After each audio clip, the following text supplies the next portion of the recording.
Hello, and welcome to the Iron Spoon Kitchen, where today the Iron Spoon is in a quarter cup of peanut butter, which could mean only one thing.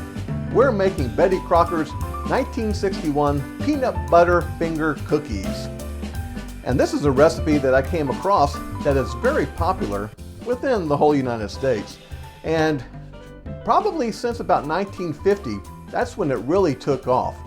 But the interesting thing about this whole episode is the peanut butter. In doing these episodes and going over 250 years of recipes, peanut butter is one of the most interesting things I've come across. And I'll tell you some more about it a little bit later. But first of all, you have to start with good peanut butter. And this is some that I made myself. And I know what you're saying. You made it yourself? Yeah, I did not plan on doing that. But with this recipe, there's going to be a little coating on the cookies of crumbled peanuts. And as I was doing it, I thought, well, I wonder how it would be if I just kept on pulsing it in the food processor. So sure enough, I did it. And 3 days later, I had this. No, I'm just joking. It was like 5 minutes later, I had peanut butter. And it's exactly what you would want. I mean, it's shiny, tastes like peanuts, and doesn't have a whole lot of chemicals in it or anything else. So that is what we're going to be making today. And I'll tell you more about the history of it as we go along. But first of all, the ingredients here are pretty standard. Sugar, brown sugar, flour, all the typical things. And I've got some chocolate here that I'm going to melt down, and that's going to be for dipping the ends of the cookies in as we put them into that peanut coating. One of the things that I did find that was very interesting was I found this avocado shortening, which is a neutral tasting shortening. And one of those things that I thought, well, let me try that. Now it is on the expensive side, but I thought I just need a quarter cup, so I don't need to buy a big tub of it. But this is one of the more healthier choices for shortening. And I thought, well, let me give it a try, and we'll see what we have here. Okay, well, I think it's time to bring you over here a little bit closer so you can see what all I'm doing. Hey, we're going to cream together our homemade peanut butter, which was very easy to make. Probably going to be harder to get it out of this bowl than anything. Maybe the iron spoon wasn't the best device for that. Let's try the old spatula. There we go. Okay. So we have our peanut butter. That's a quarter cup of homemade peanut butter.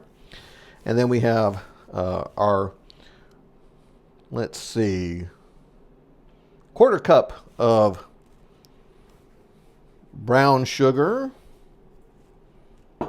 Quarter cup of white sugar, and then half of an egg. Now, I remember reading that and thinking, half of an egg? How in the world am I supposed to do that? And I thought, well, I'm just going to put in the whole egg. But I read a little bit further, and you mix it all up here, and then you take out 2 tablespoons full, which is easier written about. Those weren't 2 full ones. Okay, so there, I did like 3 tablespoons, but that's because they weren't full. So that's half an egg. If you ever wondered how to put in a half an egg, that's how you do it. So let's get this all mixed together, and I'll be right back when I'm ready for the next portion. Oh, I almost forgot to put in the avocado shortening. Let's get that in there.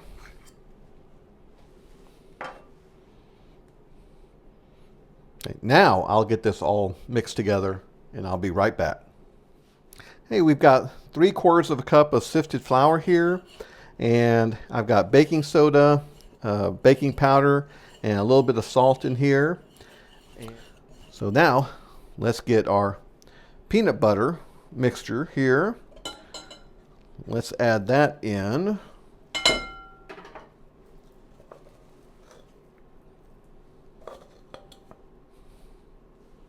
Let's get all that in. And this is a smaller recipe. I'm doing a half a recipe because the other one made like 6 dozen cookies. And I didn't need to be eating 6 dozen cookies, which I won't. I'll probably be giving these away, like with a lot of things. So let's get this all mixed together, and I'll be right back. And I've got this pretty much mixed together.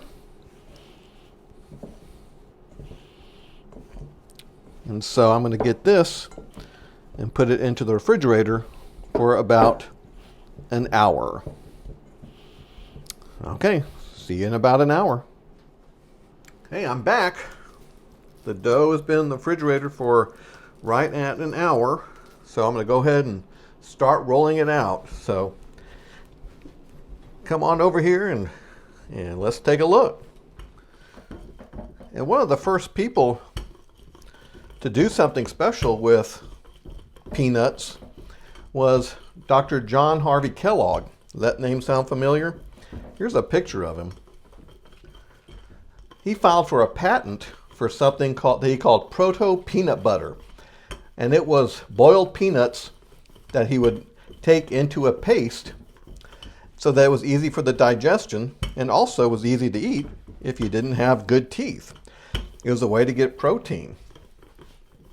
Then later on in 1904 at the St. Louis World's Fair, it was a big success there by a guy by the name of C.H. Sumner.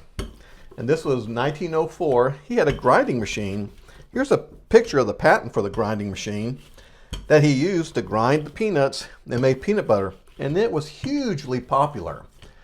And by 1907, peanut butter production went from 2 million pounds in 1899 to 34 million.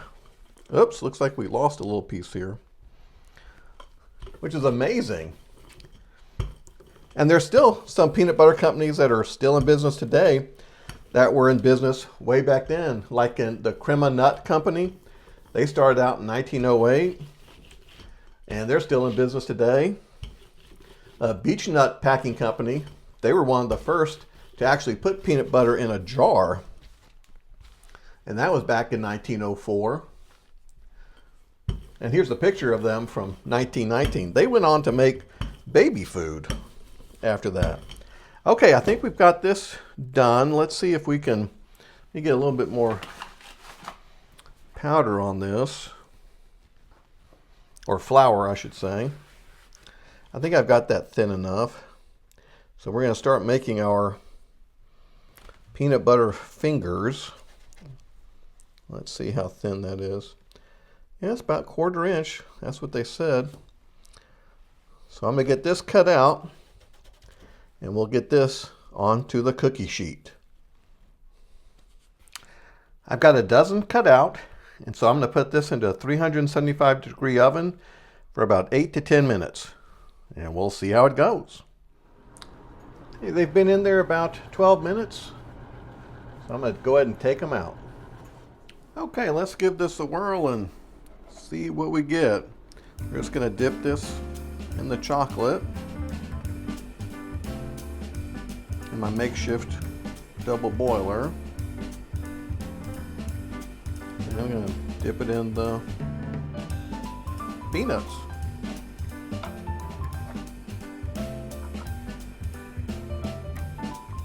That seems to be working. I wanted to cover more like half of it though. Maybe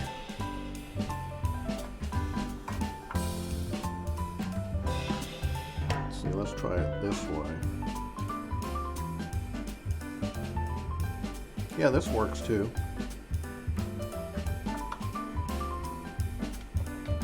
So I'm going to do it this way also. Okay, well that looks pretty. I think that'll work. Hey, I'm going to do the rest of these, and hopefully they'll turn out.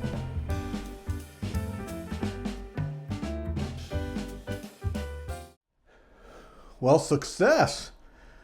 Boy, these really turned out good. As you can see, the recipe calls for just to do it like this, halfway with the peanut butter, and I did it on both sides, but then I did some just with just the chocolate, some all chocolate here, a little bit of everything.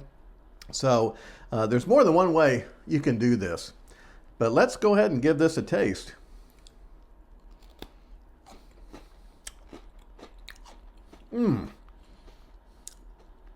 That is delicious. Oh, I like that cookie. Wow. And within this recipe, I made the homemade peanut butter, and that was just on a lark. I just happened to be doing it.